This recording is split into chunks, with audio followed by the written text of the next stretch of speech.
కూర్చోవయా, నువ్వు రికమెండ్ చేస్తావా ఏంటి? ఒక్క నిమిషం, దయచేసి ప్రతి చిన్న విషయానికి పోడియం దగ్గర రావద్దు. మీరు మాట్లాడటానికి మంచి అవకాశం ఉంది, అడగొచ్చు, తప్పేం కాదు. ప్రతిదానికి డిస్టర్బ్ చేయటకు మైక్ దగ్గర రావడం అనేది కరెక్ట్ కాదు. నేను ఎప్పుడు ఇవ్వాలో ఎవరికి ఇవ్వాలో నేను నిర్ణయిస్తాను.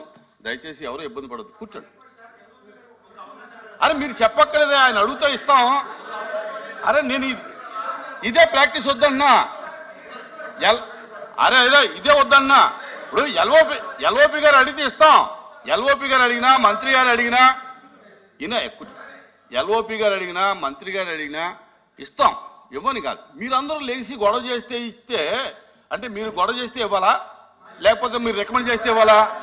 అది నో, అది that is black practice. Sir LOP గారు మీరు అడగాలనుకున్నప్పుడు మీరు సార్ మీకు ఆ హక్కు ఉంది, ఎల్ఓపి గారు మీకు ఆ హక్కు ఉంది, మీరు అడగండి, నేను ఇస్తాను, ఇబ్బంది ఏమి లేదు. ఈ రకమైనటువంటి ఒత్తిడి లేకపోతే ఈ రకమైనటువంటి ప్రాక్టీస్ అనేది చెప్పుకోవడానికి అడిగాను తప్ప ఇంకేమవుతుంది? చెప్పండి మీరేం చెప్తారు అధ్యక్ష? ఈ విషయం నేను మాట్లాడిన 2 సార్లు కూడా చెప్పాను అధ్యక్ష. ఇదేమీ రాజకీయ ఉపన్యాసం కాదు, రాజకీయ లబ్ధి కోసం కాదు, ఇది ఆంధ్రుల సెంటిమెంట్ సంబంధించిన అంశమైన చెప్తాను. అదే విషయాన్ని సరే ఏ భాషలో చెప్పినా, ఏ భావంతో చెప్పినా, అచ్చెన్నాయుడు గారు మాట్లాడినప్పుడు అదే భావన వ్యక్తం చేస్తారు. సరే 1-2 మాటలు ఏవొచ్చినా సరే, అలాగే పవన్ కళ్యాణ్ గారు కూడా ఆయన కూడా భావం వ్యక్తం చేశారు అధ్యక్ష. మరి ఈ నేపథ్యం అందరూ ఒకే మాట మీద ఉన్నాం కాబట్టి, అందరి భావం ఒకటే కాబట్టి, అందరి తాలూకు ఉద్దేశం ఒకటే కాబట్టి, ఇందాక గౌరవ సభ్యులు కోరే కదా, అందరూ కలిసి విశాఖ స్టీల్ ప్లాంట్ ని ప్రైవేటీకరణ చేయడానికి లేదు, ఈ తీర్మానం ఏకగ్రీవంగా ఈ హౌస్ రిక్వెస్ట్ చేస్తున్న తీర్మానం చేయాలని తీర్మానం చేయమని రిక్వెస్ట్ చేస్తాను. అందుకని అచ్చెన్నాయుడు గారు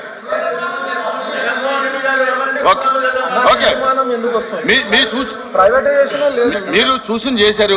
ఆ మాటకు కట్టుబడి మీరు కానీ ఎవరు కానీ కూటమి కానీ లేకపోతే ఉన్న థర్డ్ పార్టీ ఇక్కడ ఉన్న మెంబర్స్ కానీ మనం అందరూ కలిసి విశాఖపట్నం స్టీల్ ప్లాంట్ ని ఇప్పుడున్న స్థాయిలో ప్రభుత్వ సంస్థగా కొనసాగాలనేది ఒక తీర్మానం చేయమని మా డిమాండ్ అధ్యక్ష.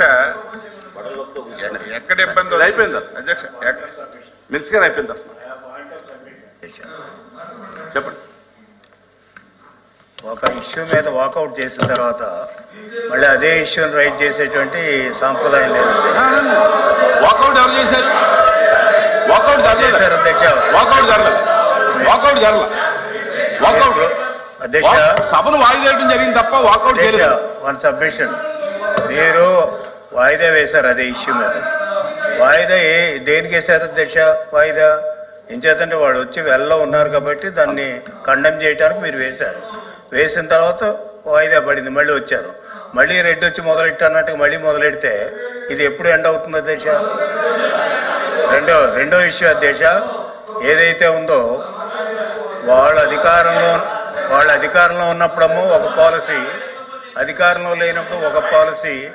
ఎంచేతంటే ఇటువంటి ఇష్యూ ఎంచేత మొదటి నుంచి తెలుగుదేశం పార్టీకి కానీ తెలుగుదేశం ప్రభుత్వానికి కానీ ఒక కమిట్మెంట్ ఉంది.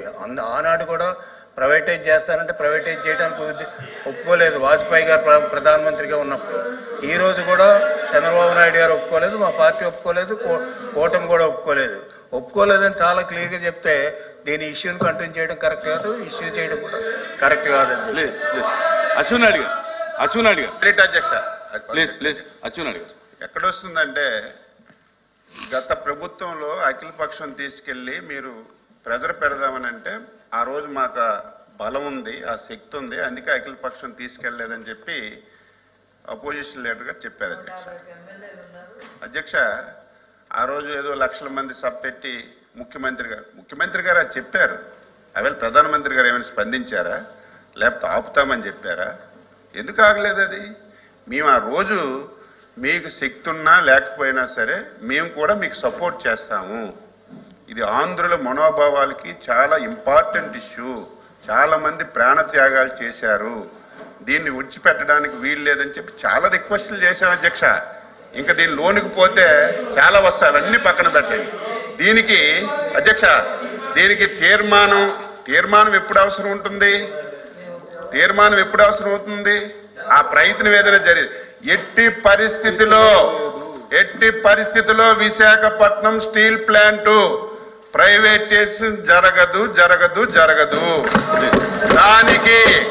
దానికి చంద్రబాబు నాయకత్వంలో పవన్ కళ్యాణ్ గారు ఎన్డీఏ ప్రభుత్వం కట్టుబడి ఉంది.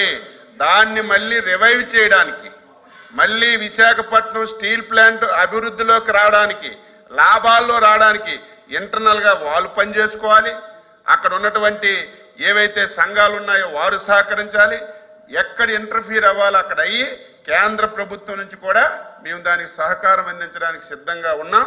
మీరు తీర్మానాలు చేయవలసిన అవసరం లేదు, మేము కట్టుబడి ఉన్నామని చెప్పి మీ ద్వారా ఈ రాష్ట్ర ప్రజలకి, స్టీల్ ప్లాంట్ కార్మికులకి అందరికీ తెలియజేస్తున్నాం. Okay, please. ఇంకొద్దు. Question number 13634 minister for revenue minister గారు. రెవెన్యూ